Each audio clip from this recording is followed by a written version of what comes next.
Samantala, naging matagumpay ang programa ng Philippine Plan of Action to Control Tuberculosis o PhilPac ng Department of Health, kung saan hangad nitong tuluyang mawala ang sakit o ang naturang sakit.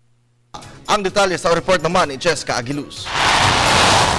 Ang tuberculosis ay isang sakit na nakukuha sa isang bakterya at kumakalat sa pamamagitan ng pag-uubo, pagbabahin o di kaya'y sa pakikipag-usap. Naitala noong 2007 ang 9.27 na milyong kaso ng tuberculosis o TB sa buong mundo, kung saan 55% nito ay binubuo ng Asia. Sa tulong ng National TB Program o NTP, nakamit ng Pilipinas ang target ng ahensya na makadetect ng halos 70% na kaso ng tuberculosis. Isa si Cristina Marayag sa mga pasyenteng matagumpay na naagapan ang paglala ng tuberculosis sa ilalim ng anti-TB program ng Department of Health. Ayon kay Cristina, hindi niya namalayan na may sakit na pala siya kung hindi siya nagpa-check up sa kanilang health center. Dagdag pa niya, bumuti ang kanyang pakiramdam at nawala ang kaba niya na mahawa ang kanyang pamilya. Kung ganyan may ganitong program, mas madami ho tayong matutulungan, mas marami hong gagaling. Maliban dito ay tungkulin nila na magbigay ng health teaching sa mga pasyente. Kaakibat nila ang organisasyong World Vision o ang TB Task Force.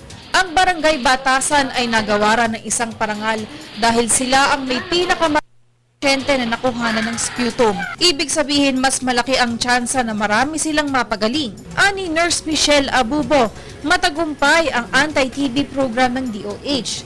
Sang-ayon din naman dito si Aduraida Bondok, isa ring nurse sa naturang klinik. Sa sputum exam, sa tatlong yun, sa tatlong sputum exam, pag, halimbawa, first, bisa naging negative, then sila, karamihan naman naging negative, then second sputum, positive.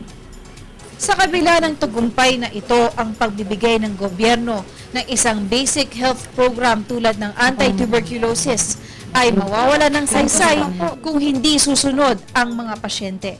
Ang TB, madaling gamutin, madaling nakakamatay. Bakit madaling gamutin? Kasi unang-una, libre ang gamot natin.